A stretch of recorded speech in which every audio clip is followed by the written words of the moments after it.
Welcome. Always difficult at the end of the day because we're the only thing standing between dinner, right? Almost. So what we're going to talk about today is kind of some innovative technologies, but the context in which we want to talk about is how the minerals sector needs to support the just transition to a cleaner energy future. And I think it's a responsibility we have as a sector to deliver minerals that are affordable, adequate, in quantity and a secure supply, but most importantly, that is responsibly extracted and processed. So to be able to do that and fulfill that obligation, we need to be able to overcome some pretty intractable challenges that the mining industry faces, right up and down the value chain, even reaching into the downstream activities which minerals contribute. And what I want to do is I'll just summarize a little bit of what I see as some of those challenges, and then we'll go around the panelists to kind of get a point of view on the areas that they have expertise and open it up for a discussion. So obviously we know about the growing energy and water intensity that mining's taking. There's a statistic that says 1 pound of copper takes 16 times more energy and 3 times more water to produce today than it did 35 years ago. And it's only getting worse, it's not getting better. Declining grades in very many minerals mean that increased costs, capex, OPEX, declining efficiency in mines, and exponential increases in waste, especially tailing dams. Poor resource characterization is a major problem, all the way from exploration, all the way through to the processing plants. Our exploration rates are pretty poor, both in terms of our ability to identify, so we have a very poor hit rate there. Our ability to get from the resource to first production can take up to 20 years for permitting and construction. And then how do we access ultra deep resources, deeper than 3 kilometers? And then all these small resources that are uneconomic and technically unfeasible. So it's quite a list, and there are more. But I think we really need to kind of be able to tackle those. And then there's obviously non-tech headwinds. But what I'd like to do is first actually go to Michael, because I think at the hub of all this is how do we characterize the resource? Because that affects everything, from mine operations, weight, everything. And the industry really has wrestled for decades with how do we get an accurate characterization of the resource. So Michael, maybe if you could just talk to us a little bit about how you think about that in your organization and see where we go from there. Thank you. Okay, thank you for this question. And I will try to answer this question as a geophysicist, because we use geophysics to make discovery, to identify potential target, potential deposits. But for mining companies, the question is not if you discover deposits, but if it is economic or not economic. What are reserves there? And unfortunately, until recently, actually until now, geophysics or geology cannot answer this question before drilling. You have to drill, find the rock samples, analyze it in the lab, petrophysical lab, electronic microscope, determine the concentration of useful metals, and then you can estimate the reserves. It would be wonderful if you can answer the same question using remote sensing, using geophysics, without drilling, because then it will be much more economical and safe and environmentally friendly.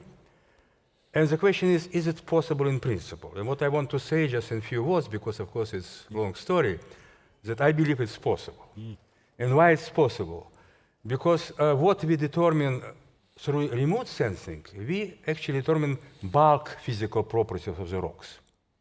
We cannot determine specific formation, specific structure of the rock samples. We cannot determine what kind of minerals are there remotely. That's why we need to drill. However, there is such mathematical and physical field like effective medium theory. What effective medium theory tells us? It tells us how the bulk physical, integrated physical properties related to the internal structure of the rocks. It even tells you how effective parameters analytically connected to the different inclusions of gold, copper, quartz, other minerals. Okay, so we can find effective parameters remotely. But then if we use effective medium theory, we can make the next link from effective parameters to microscopic structure of the rocks. And we are working now on this next step, and we have some, I think, understanding how to do it. It's unfortunately not commercially available yet, but there is at least a way to go using physics, mathematics, together with geology and mineralogy, and connect the dots. So you can go, and then, at the end, you will be able remotely to determine what is the percentage of the gold, what's the percentage of the copper in the deposit. And then before drilling, you can say, is economic or not. If it's not economic, don't drill it. So you save a lot of money, save environment. So this is, I think, the future to go use advances of physics, mathematics, and geophysical methods to try to avoid over-drilling. Michael, thank you.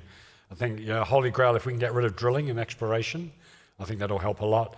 So Jim, that's a nice lead into you and Offworld, and you're one of the leaders in kind of robotic mining, and Offworld is a spin out from the Jet Propulsion Labs in the US. So obviously we've got a challenge within the mining industry. Scale has become an Achilles heel. So we've gone to 300-400 ton trucks. So a bit like the oil industry, we can't access things economically. So the promise of small robots doing things like ant colonies is really fascinating. So Yes. can you talk about that a little bit for us? Certainly. Thanks, Peter. Good afternoon, everyone. So the last 100 years of mining have given us a little bit of an easy ride as we've had surface pit mines, open pit mines, easily accessible with reasonable grade. The future, there's no more open pit mines at scale to discover if we're going to comply with the new era of environmental compliance. Smaller, richer ore bodies are deeper underground than they've ever been. If we're going to achieve the requirements of multiple times the mineral extraction to meet the goals of decarbonization and renewable energy, we're going to have to go many, many kilometers down into smaller, higher grade ore bodies. Offworld has developed a swarming system of robotic species built on a common operating system and platform that are intelligent, autonomous, and collaborative, use energy tools instead of physical tools such as directed beam microwave and electropulse in a modular, intelligent configuration. Our robot species can then explore, extract, process, handle the materials, and move that material underground. So the key objective of the maturation of our swarm robotic mining technology is to liberate mineral as few centimeters as possible from the original rock face underground, and to move waste rock as few meters as possible from that, so that before the end of the decade, our robots will be just treasure bots bringing mineral ingots, excuse me, mineral ingots out of the ore body. And that is the future of mining, which will be massive decarbonization, 2 orders of magnitude reduction in energy and cost, and a reconfiguration of what it means to do ecological mining. Jim, thank you. And also the promise there is potentially much faster time to resource access to first production. So because we don't have these massive developments. Yeah. Months instead of years. So and the one thing I like about this is the inspiration from nature. So it's kind of so I think we should always look to nature. Does things very efficiently, and sometimes we ignore that. Boston Metals, very exciting. We, particularly for iron ore miners and coking coal, is steel, scope 3, really, really important. Probably the one area in the mining industry they really do need to pay attention. You guys are leading in this kind of green steel area, so really interested to, what's Boston Metals doing, and what are your thoughts in this area? Of course, thank you. Thank you very much to the organizers for inviting me for this super important conference. We at Boston Metal are decarbonizing steel manufacturing. Well, scope 3 is something very important for every company, including miners. You don't, by taking care of scope 1 and scope 2, if you think of if everybody takes care of scope 1 and scope 2, everything is solved. No, that's not true. Scope 3 Last time I checked, the transportation of the employees in an organization is part of Scope 3. So, every company needs to understand the whole equation, and there are several reasons why you do that. You reduce cost, you understand the whole supply chain. So it's extremely important, and you find value. At the end of the day, Scope 3 means value. And in our case, we developed this technology to eliminate coal from steel manufacturing completely. Okay. So you add iron ore in a furnace, which you call a cell, because it's an electrolytic process, and it doesn't, any iron ore, doesn't have to be premium iron ore. And you pass electricity, you split the bonds, get your iron accumulated in the bottom in the liquid form, and emit oxygen as a byproduct. Okay. So that's the main game. But we are also deploying, and we are at the pilot stage at this time. The whole steel industry is very interested in what we are doing because it's the only technology that can scale up to millions and millions of tons. I mean, steel is 2 billion tons per year, multi-trillion-dollar business. Yeah. Now, the same technology we are deploying now in Brazil with our first operation to extract value from slags. So mineral waste that has value in it and represents negative costs, liabilities in balance sheets of companies, can be used as feedstock in our process to recover value. We have an operation starting with slags from tin extraction, and we will start by producing tin, ferroniobium, and ferrotantalum using this technology. But it can be used for every high value-added product. So manganese is the case, vanadium, cobalt, moly, any waste, any tailings. And the next step would be transforming tailing dams into mines. Yeah. So often they have higher grades than the you actual don't mine. need higher grades. So at any minute, the maximum amount of iron oxide you have in the furnace is less than 10%. So since the other components of the electrolyte are simple oxides, which by the way are the impurities in the iron ore, you can use anything that is in a tailing dam. So it's really revolutionary. One other aspect that's very important is associated with Scope 3. If you have everything you need is electricity. You don't need water, you don't need acid, you don't need anything. It's iron ore in, electricity, you get your molten iron. If you have electricity at a mine, you ship a metallic instead of shipping iron ore. So that's 40% less weight that you are shipping. That helps a lot. No, that's awesome. So it's really revolutionary. Yeah, there's not much not to like about what you're doing, so it's very exciting. Oz, switching to you, you work with the largest national oil company on the planet, Aramco, which is also known as one of the great collaborator, great innovator across the industry globally. And you're working in one of the centers of excellence. So, what can we learn from Aramco and what the oil industry does, and both how we approach innovation, but also specific technologies, perhaps? Very well. Thanks for having me today. And first of all, obviously, geoscientists gravitate to each other. Yeah, I noticed you guys sat together. Was that by accident or design? It was no, it was natural, organic. Eutectic bonding then. That's bonding. That's Yeah, correct. bonding, We yes. like engineers too. I'd like to take you on a quick journey and ask the audience maybe to work with me in using the most important, most powerful piece of technology, our minds. And with our mind's eyes, if we were to draw an XY plot with a 2x2, and think of the oil industry and oil and gas industry and the mining industry on the x-axis, and think of the operating companies and the service companies on the y-axis. Just think of that as a 2x2. And now let's start to fill in these boxes, the technologies that were developed, past, present, and future. Well, past and present. And if I start with the past, and let's go with this landscape in the third dimension of time and start with the past. I'm trying to build the case that there are no boundaries between the industries, and as follows. If you think that today we don't have rotary drilling, where would we be today in either industry?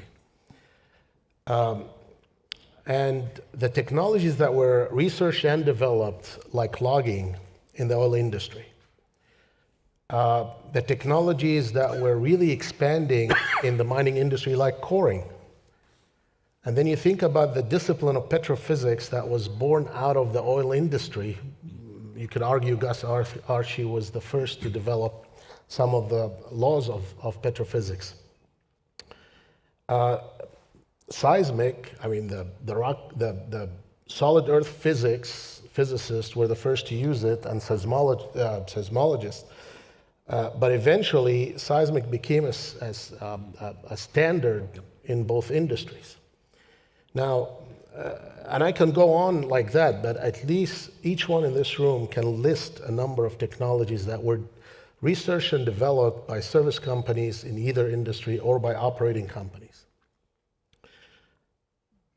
When it came to deployment and moving across, well, there's another important example. Geostatistics is a science, and geological modeling as a technology was born in the mining industry and transferred to the oil industry. Okay.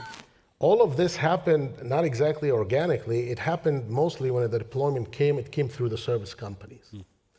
And if you think about that is the past, how are we doing in the present? It's amazing. Just today, in my first mining conference to attend, I've learned so much. Just now, what Michael was describing could be classified as rock physics, basically, which is what we use. How do we pull petrophysical properties from seismic on both the rocks and the fluids, in this case, the rocks and the minerals? It's the same thing. We do fluid detection from seismic. We try to find gas before we drill and then test it, and so on.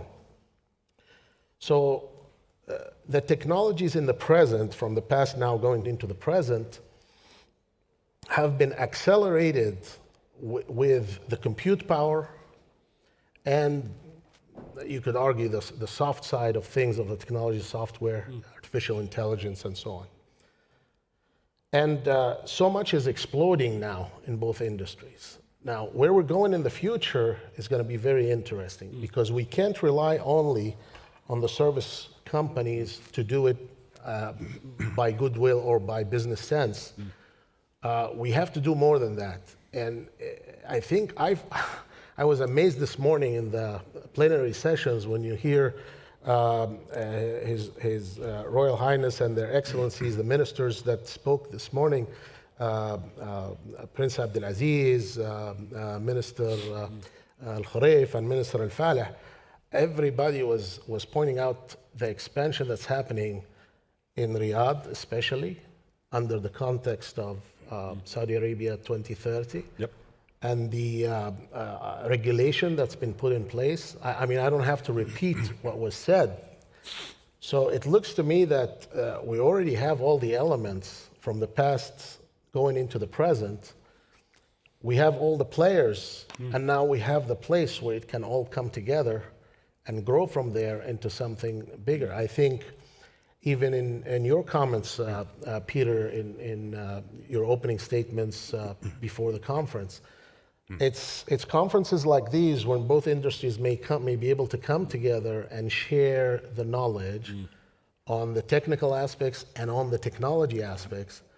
And it's amazing if we don't do that, it's just going to take longer. It's going to happen, but it's going to take longer. Yeah. So this is sorry for digressing a little bit. No, that's an important point. But this is my lay of the land as a landscape of where the technology exists. Research, development, deployment, and thinking about it past, present, and future. Yep. I'm seeing a beautiful future coming in that sense. Lovely. We like a beautiful future, and I think it's interesting to think this is probably the only mining conference where we have a reasonably good presence of the oil industry, because every other mining conference, and you often get this, well, we're different, so we don't need to listen to them. So, but we need to break down those barriers, and we do that by talking to each other. If I may say that the presence of His Royal Highness Prince Abdulaziz in this conference is sending a strong message, and presence of His Excellency Mr. Khalid Al-Falih is also another Exactly. strong message about the opportunities for business in the future. Together. Yeah, no, I agree. Yeah. Nashad, is that a good pronunciation? I don't want to butcher your name, so I've been known to butcher names before. Nashad, ESSA, fantastic organization in India, doing some really interesting constructions and projects. In particular, I believe there's a talk about the new flat steel green plant, but I think in the context of taking advantage of local factors, I think that's really interesting, and building this in a kind of economically sustainable manner. But so I think often we forget, we just think about the technicalities of projects and don't look at local factors, communities, environment, whatever it is. So do you want to talk a little about what you guys are doing and how you think about it? Absolutely. Thank you, Peter. That you give me a chance to kind of talk about the challenges that we are going through at the moment. So no, that's really what SR at the moment is doing is that we are wanting to build a large integrated steel plant within the country.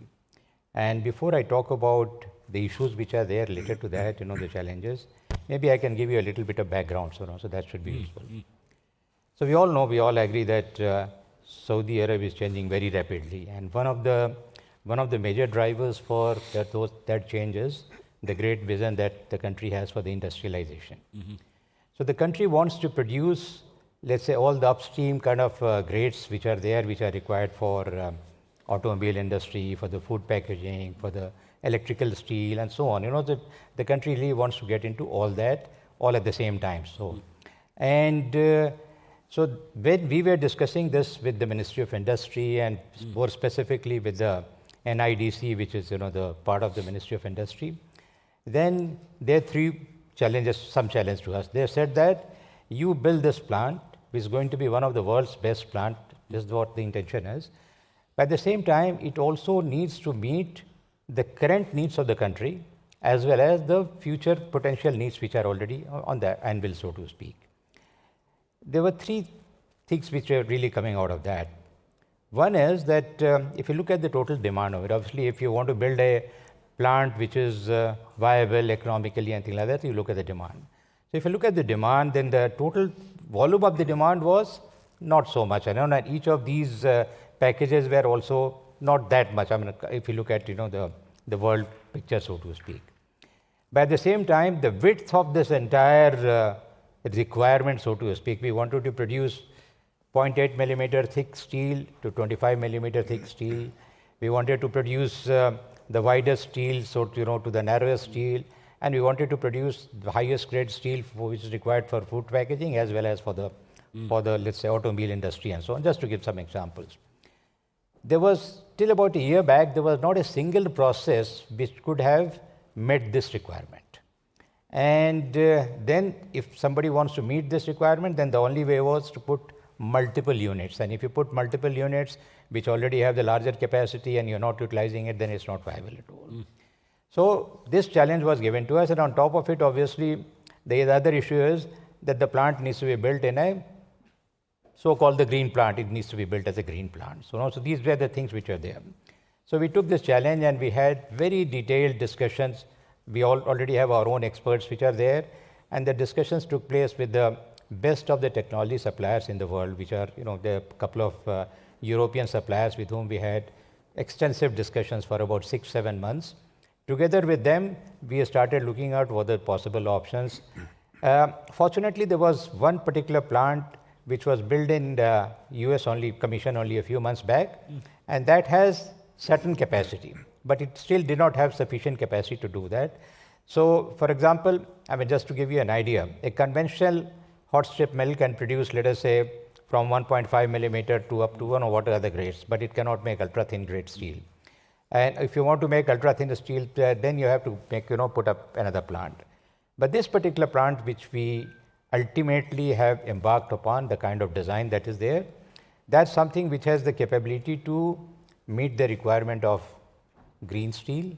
It has the possibility to meet the entire product mix range which is there, and overall it still has the volume capacity which makes it viable. So this was one major issue which was there, and if you want to, I can tell you a little bit more detail about the technical part of it. So if you look at the conventional hot strip mill and slab caster, you actually cast something like 250 millimeter slab, and then you heat it up in a furnace, then you take it to a rolling mill. So these stages, there is substantial amount of energy which is required, because what you really want to do is from 250 millimeter, you want to convert it into, let's say, 1 millimeter kind of thing. So the energy which is required is huge. In the world, there was also a process which was called the thin slab casting and rolling. I hope there is time to kind of. Because we've got to go round. So if I'll you just could very quickly we've brief. got some more questions. Very quickly get Yeah. to that. So the point which I'm really saying is, that we were able to look at this challenge. At the same time, one of the issue was in terms of the green steel. So if you want to talk about the green steel in the next round, I can do that. Otherwise, that may be an idea. No, that's fine. No, thank you. That's very interesting. And maybe you guys should speak to each other, yeah? So actually, one of the things I want to touch on is, and it's a theme within the conference and within the ministerial roundtable yesterday, is, the mining industry is very famous or infamous for piloting technologies, but somehow they never, ever find their way into operational mines. They don't scale, etc. So we end up with all this, I call it stranded innovation. So what do you guys think? What do you want to see as technology innovators from the mining industries to see that the really interesting technologies, and obviously not just mining, how do we get these things out and scaled? That's very straightforward and very simple. Thank you, So, Jim. I knew you would leap out of the blocks on this one. So since you insist, I insist that you answer first. You go, mate. I'll have a go at answering that. I think the challenge is that there are two levels when we're addressing the innovative technology curve of 2023. The first level is where the technology is at right now, especially at the frontier of what we need to go forward with. The second level is the promise of the technology that we expect to achieve the economic goals and the environmental goals that we're projecting. The challenge that we all face as a community, both in technologists, miners, other sector partners, is that the communication about these two levels is effectively a mismanagement of expectation.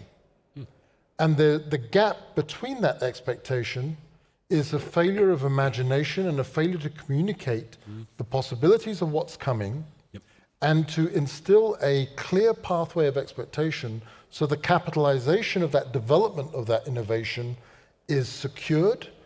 It's ready to go through what is called traditionally a valley of death in innovation technology terms. And but I think it's very, very straightforward. Excuse me. As long as we manage the incremental steps and the milestones of technology development so that we're always bringing value out periodically, but managing that in a long-term or medium-term pathway. And I say the medium-term pathway is a 5-year, 8-year pathway. And that's the way to do it, is to take the whole vision in one go, communicate that, but not to forget to communicate the incremental technology development steps. No, that's interesting. Oz, I'll pick on you. And sorry, anybody else on the mining adoption? I do want to pick on Oz and say, the oil industry does not have this same problem at the scale that we have as in the mining industry. So just think on that one. Anybody else on the mining sector, what you would see different? Well, I think this it is a problem, as you described. But the thing is, when you have a demand and a crisis that need to be solved, then everyone learns how to communicate very quickly. Right. So you start. Is it important or not to solve the problem with the emissions? Well, if it is, you look at steel alone, it represents 10% of all the CO2 emissions. So then it's a big chunk of the puzzle. How do we do? And so we don't need to prove demand. Demand is there.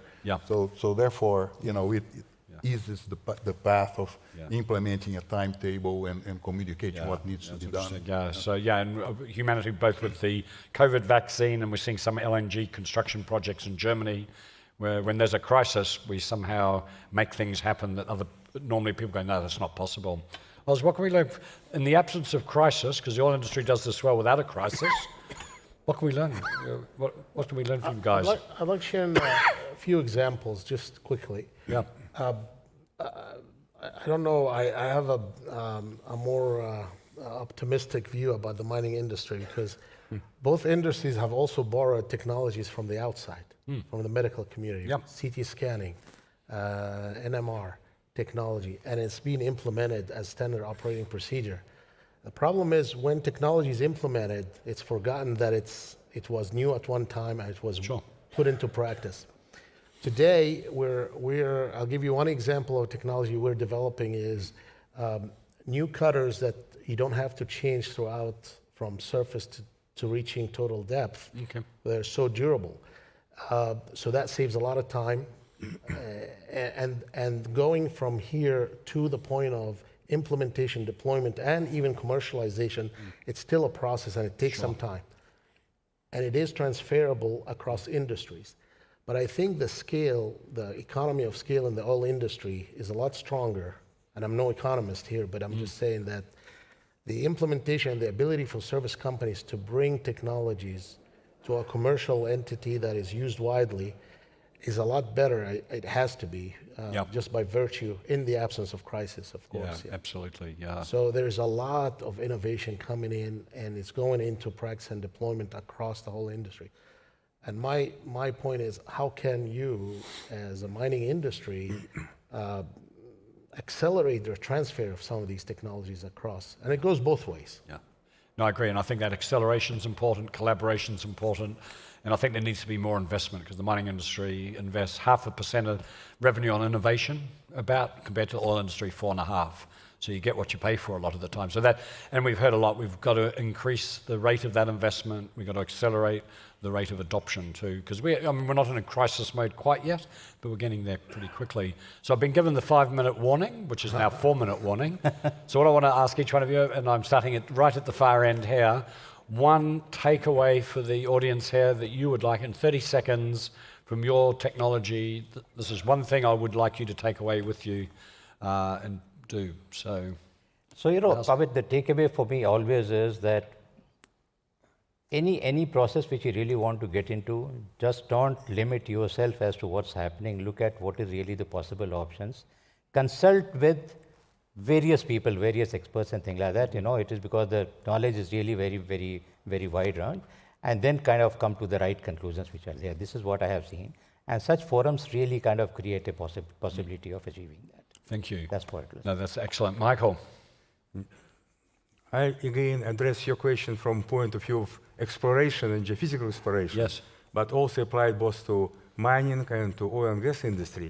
I think the key is in the integration of different geophysical techniques. We have very well developed standalone seismic methods, potential field methods, well logging, but in order to evaluate mineral resources and oil and gas reserves, it's better to integrate all data together. And the key is how you integrate it, do it smart, use AI for better integration. I think this is the main development for future. No, thank you, Michael.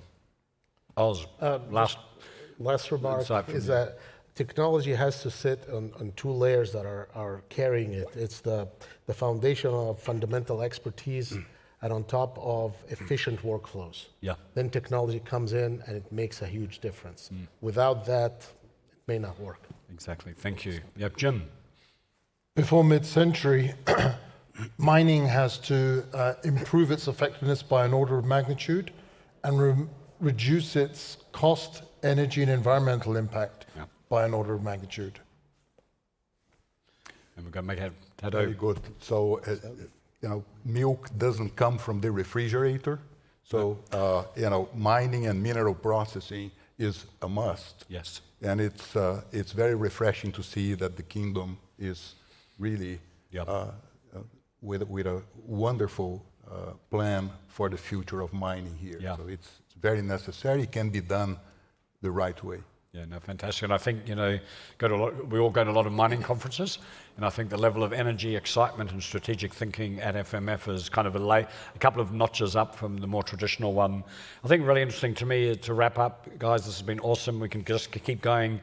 We talk about technology, but the human element's really important. We've talked about communication, collaboration, mindset. I think it's really important, and often is forgotten in technology because you've got to get those things right. I think another one is this kind of systems approach and integration. If you just target little things, you sometimes sub-optimize the system. And Jim, you're talking about, with the swarm robot doing everything and just ultimately, I think we have to just extract the mineral. You know, bringing up, I mean, it's really ridiculous to bring up a ton of dirt, crush it, transport it, crush it, just to get 0.5% and less of copper out of it. And when you scale that to 40, 50 million tons of copper it's needed, I mean, that's just it's environmentally incomprehensible. criminal. It's criminal, yeah. And right now, we actually don't have a way to do it differently. So, and I think that's urgent. So, along with steel, etc. So, guys, this has been awesome. Thank you very much. Please join me in thanking our really tremendous panel. Thank you.